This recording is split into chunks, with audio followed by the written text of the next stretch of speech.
Okay, we are live. We are live. Hi guys. So I see we have a lot of new fiber artists. This is Heather and Danielle with Pearly Shell Fiber Arts. Of course it is. By the and way, because Danielle, this is going on YouTube Heather's behind the camera. I'm answering questions. She is answering questions. Okay, so we have a lot of new fiber artists that have been joining us this year. And they are all asking us all kinds of things about fleece and dirty wool and stuff. So we're going to start with dirty wool.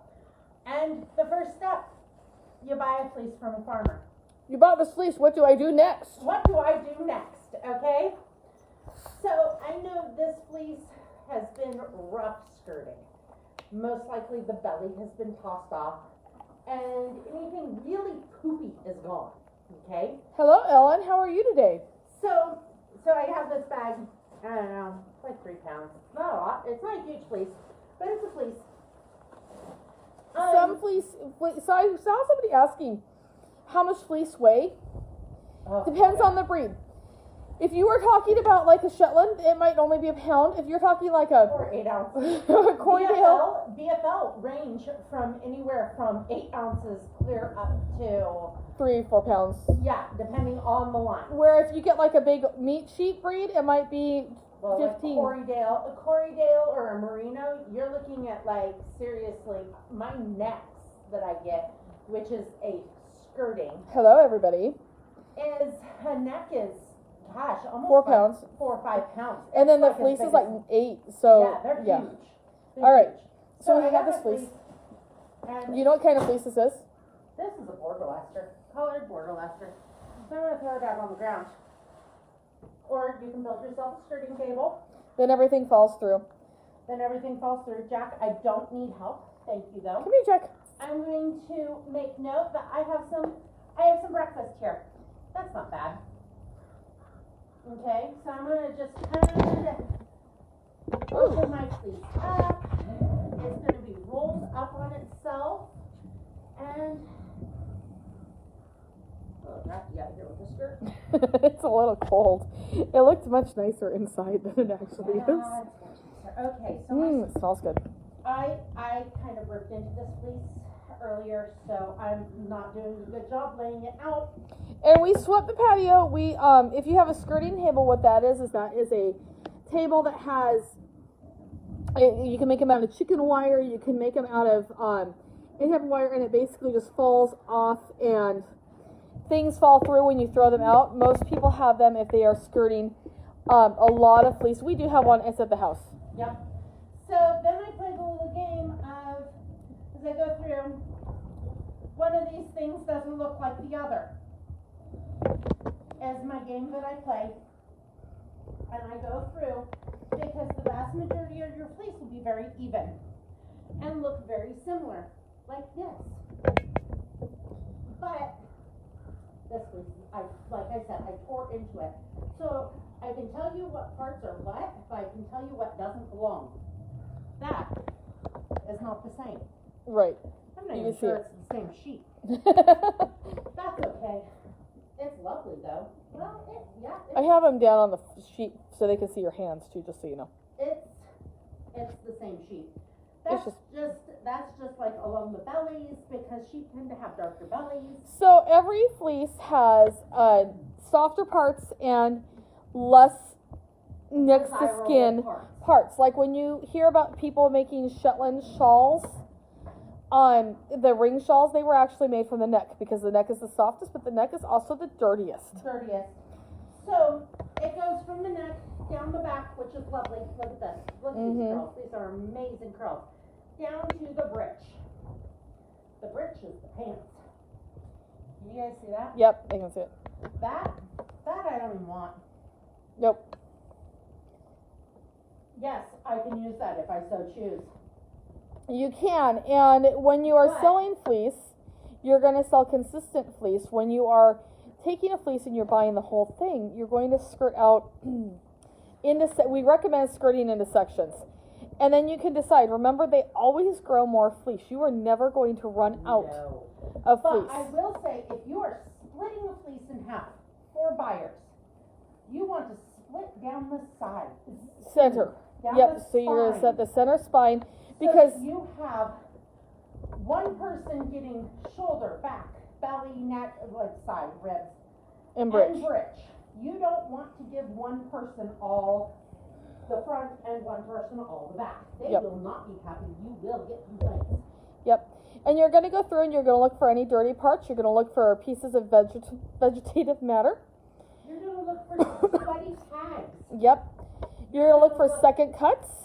Yep. Because sometimes a shearer will slip somewhere. Or your sheet freaks out on the shearer. Yep. So I'm just pulling out handfuls. And this, at first, you're like, oh my gosh. Look at how much she's throwing away. No. No, really. Hi, Bryce. How are you? Yeah. So no, you're not throwing it away because consistency is key.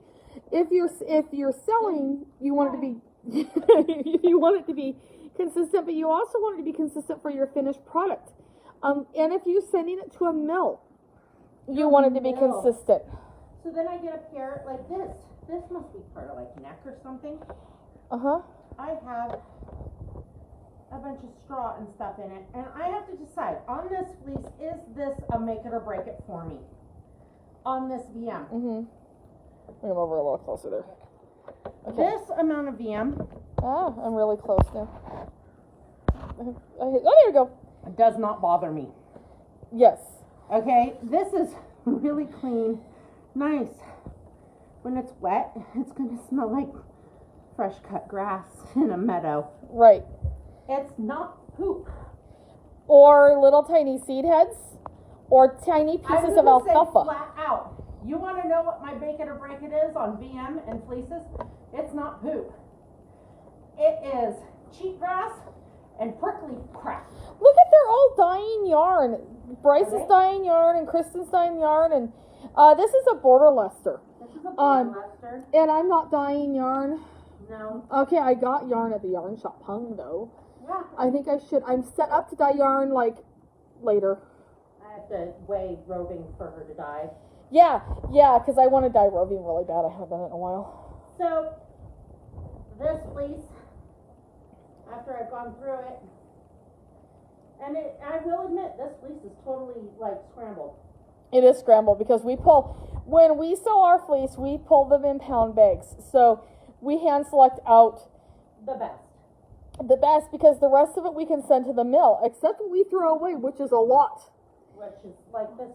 Show them my pile. Though. I will show them your pile. Jack is guarding the pile over here. There's the pile And of tossed stuff. And so if you have fleece with prickly bits in it, that's really unfortunate. Please don't sell it. Especially not without full disclosure. If you have fleece with cheatgrass, this is totally neck. And if you have gotten a fleece from somebody who hasn't skirted well, don't despair. You can comb it, you can fix it, but do be aware that everybody does differently. If somebody says it was skirted on while we sheared, this is what they're talking about, and this is what you would get. You would get a fleece that has the belly gone, some of the bridge gone, because they toss that out before they put it in the bag. But it still needs to be gone over again. That's a rough skirt. That's a rough skirt. That is not skirted. That is not a full hard skirting, which hard skirting isn't even the same as skirted for show. No. Skirted for show is even more skirting. When Yep. I go to Marble Peaks, we skirt for show. I'm going to grab the bag before my good bits all blow away. Right? Because we're doing this in a windstorm, that makes it more fun. Yep. Right. When I skirt for Marble Peaks, we skirt for show, which means the fleece is left intact in one piece. So that it lays out the way it came off the sheet. So what is she throwing away here? See, you can see this piece. Hang on, let me focus you guys in. This piece is a toss-out pile. It is perfectly usable, but it has, doesn't have uniform crimp. It's got more VM in it. It's not as pretty. This is what we're keeping. You see the uniformity of crimp. It doesn't have VM. We can send this to the mill and know that we won't have to run it through a picker again, or if we're going to end up selling this fleece to somebody, we know it does have a little bit of VM. All sheep eat, okay? Everything eats, but see, I can go through and pick that out, and it's not a big deal. So it's like Versus this one where it's got tiny pieces and it's just not as good. it's along the game of one of these things belong and the others don't. Right, look at Jack down there. And you can see here on our porch, our piles of wool, that's all going to the gardens. It's not going to us. We have a gardener who comes by and picks up all of our discarded wool. Yep, and it goes there. And it goes there. She's all excited. Yep. So that's a quick way how to skirt your fleece. How to skirt your rough skirted fleece. Yes. Say that 10 times fast. Right. And we are showing you this because Wafa Wool and Fiber Arts has a raw wool sale next weekend. We are not in it, but we have a ton of really great farmers.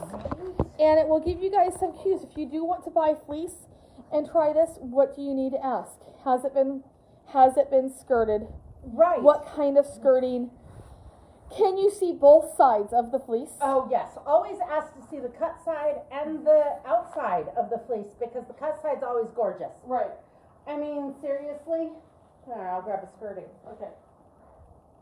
I mean, this is stunning, guys. Yeah, if we Can we show see you this, that? yeah. Okay, but the tips, look at how coarse and nasty and crispy those tips are. I know it doesn't show very well, but Right. it's definitely, those tips rubbed off. Right. So when you're watching the live videos, look You're for gonna- both, You want to see both sides. and you want to see that. Because as fiber festivals are canceled this year, and you guys want to try fiber, and everybody should process a full fleece at least once. At least once. And Um, then the other thing you're going to look for is you want uniformity of crimp from root to tip and the same crimp from head to tail on your sheep. This fleece does not have that. That's okay. Because I'm okay with that. right. But as far as if it was a show fleece, it would get marked down for its lack of uniform crimp across the board.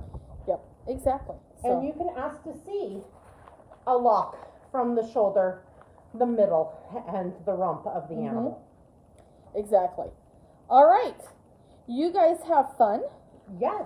We're gonna go inside before we freeze, or Yeah. before the camera flies down or something. It's very windy. It's like spring on the inside and not on the outside. Not on the outside, yeah. All right. All right, guys. Bye. Bye.